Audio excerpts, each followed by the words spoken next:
Hello बच्चों, स्वागत है आपका अपना YouTube channel study with BK में।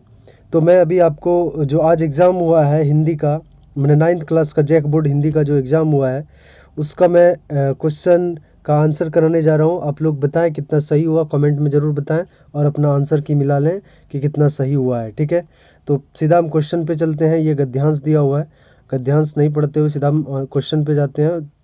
समय के कारण ज़्यादा लंबी वीडियो नहीं बनाएंगे, सीधा आंसर पे हम लोग जाते हैं। ठीक है, तो पहला क्वेश्चन है, क्वेश्चन घर से निकलने पर किसी युवा को क्या कठिनाई होती है? तो इसका आंसर ऑप्शन नंबर बी होगा, मित्र चुनने की। ठीक है, देखते हैं दूसरा क्वेश्चन। दूसरा क्वेश्चन क्या है, हेल मेल बढ़ते किस रूप में परिणत हो जाता है? तो हेल मेल बढ़ने से मित्रता के रूप में परिणत हो जाता है। ऑप्शन नंबर डी 2 का सही होगा। तीसरा, हमारे आचरण पर किसका भारी प्रभाव पड़ता है? तो संगति का। संगति का option number A is the right answer, संगति का प्रभाव पड़ता है। प्रस्तुत गद्यांश उपयुक्त शीर्षक क्या, मतलब वो जो गद्यांश था उसका शीर्षक क्या हम लोग चुन सकते हैं? तो इसका होगा युवावस्था और मित्र। आगे देखते हैं, ये भी गद्यांश है, 5 से 8 नंबर क्वेश्चन। तो आप देख लेते हैं। काव्यांश है, मैं गद्यांश की तरह होता है, वो गद है, ये पद है, मतलब काव्यांश है। तो 5 नंबर क्वेश्चन देखते हैं। पर्वत हमें क्या संदेश देती है? ऊंचा बनने की, ऊंचा बनने का। Option number B is the right answer. ठीक है, आगे देखते हैं। 6 का, समुद्र हमें क्या सीख मिलती है? समुद्र से हमें क्या सीख मिलती है? तो option number C is the right answer, विचारों में गहराई, विचारों की गहराई, विचारों में गहराई, विचारों की गहराई से में। पृथ्वी हमें क्या सीख देती है? पृथ्वी हमें देती है सीख, धैर्य ना छोड़ो। Option number A is the right answer. ठीक है, अगला देखते हैं। तरंग हमें अपने हृदय में क्या भरने के लिए कहती है? तो ऑप्शन 8 का हो जाएगा ऑप्शन नंबर डी, उल्लास और उमंग, उल्लास और उमंग। अगला देखते हैं, जो इसमें कुछ व्याकरण दिया हुआ है, क्वेश्चन नंबर 9। ठीक है, उस शब्दांश जो शब्दांश किसी शब्द के अंत में जुड़कर उसके अर्थ में परिवर्तन ला देते उसे क्या कहते हैं? उसे option number B is the right answer, प्रत्यय कहते हैं। जो आगे लगता है उसे उपसर्ग कहते हैं। ठीक है, अधिकारी शब्द में कौन सा उपसर्ग है? अधिकारी शब्द में option number A is the right answer, अधि हो जाए, अधि हो जाएगा। ठीक है, 11 नंबर क्वेश्चन देखते हैं। मेरे पास 5 पुस्तक है, 5 कैसा विशेषण है? तो 5 संख्या है, तो इसीलिए option number B is the right answer. आगे देखते हैं, सम्मान का सही विशेषण रूप क्या है? सम्मान का सही विशेषण हो जाएगा सम्मानित, सम्मानित हो जाएगा। अगला देखते हैं, बुद्धिमान का स्त्रीलिंग रूप क्या है? बुद्धिमान का स्त्रीलिंग रूप बुद्धिमती हो जाएगा। Option number B is the right answer. अगला देखते हैं 14 नंबर, अध्यापिका का बहुवचन क्या हो जाएगा? तो option number C is the right answer, अध्यापिकाएँ। ठीक है, अगला देखते हैं 15, कर्ता ने चिन्ह का सही प्रयोग किस वाक्य में हुआ है? जो नए है तो ये सही जो वाक्य प्रयोग हुआ है, option number B is the right answer, मैंने रोज पढ़ाई की, मैंने रोज पढ़ाई की। Option number B is the right answer, 15 का हो जाएगा। अगला देखते हैं, पर्वत। पर्वत का पर्यायवाची शब्द नहीं है, नहीं कौन सा हो जाएगा? पहाड़, गिरी, अचल है लेकिन प्रवीण नहीं है। प्रवीण का मतलब होता है ऊंचा,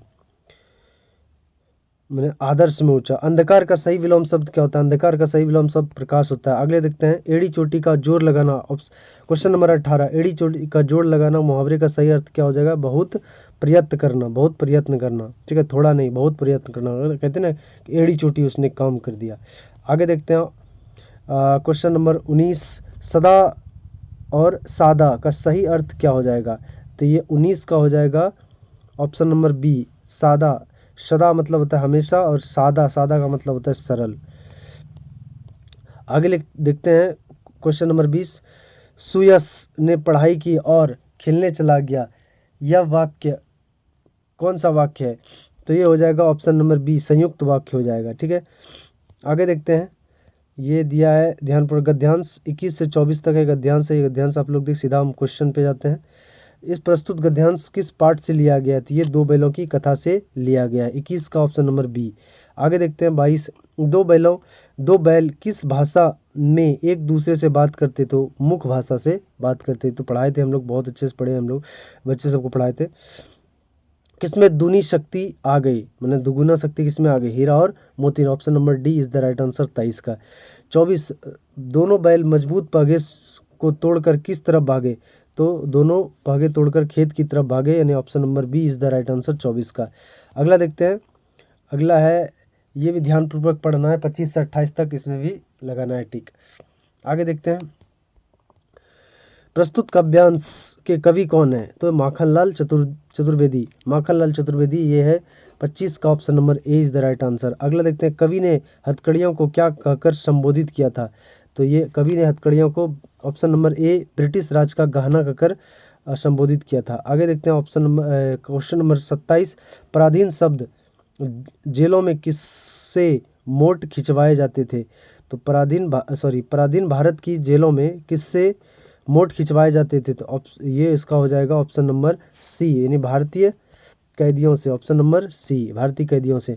अगला देखते हैं 28, कवि का संघर्ष किसके लिए विरुद्ध था? किसके विरुद्ध था?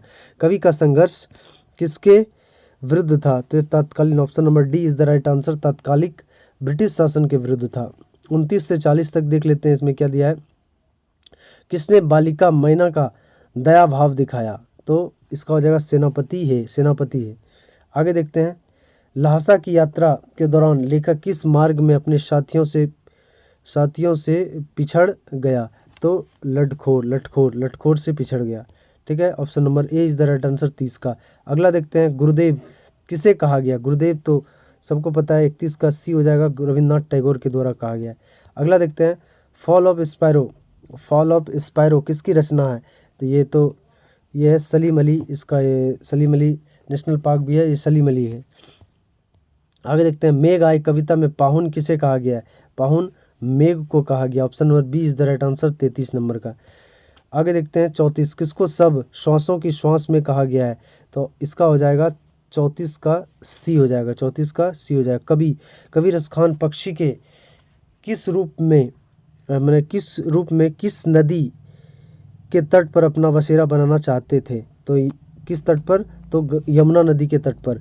कवि रसखान पक्षी के रूप में, मतलब कह रहा है कि अपने पक्षी के रूप में किस तट में? 35 का ऑप्शन नंबर बी हो जाएगा, यमुना हो जाएगा। ठीक है, अगला देखते हैं 36, बच्चे काम पर जा रहे हैं कविता में कवि की पीड़ा का विषय क्या है? बालकों से मजदूरी कराना, यानी बाल मजदूरी करना। Option number A is the right answer. 37 का देखते हैं, माटी वाली ने 2 रोटियों में से 1 रोटी किसके लिए छिपाई थी? माटी वाली ने 2 रोटियों में से किसके, मैंने 37 का हो जाएगा ऑप्शन नंबर ए, यानी पति के लिए छुपाए थे, पति के लिए। रामस्वरूप अपनी बेटी की कौन सी शिक्षा छिपाते हैं?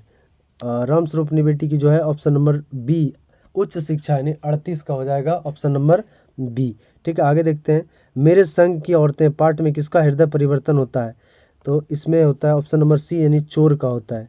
ठीक है, ये 39 लास्ट क्वेश्चन, इस जल प्रलय में पाठ में किस शहर में आई बाढ़ का वर्णन किया गया है? तो इसका हो जाएगा 40 का डी, ऑप्शन नंबर डी हो जाएगा 40 का, यानी पटना हो जाएगा। ठीक है, तो क्वेश्चन ख़त्म हो गया।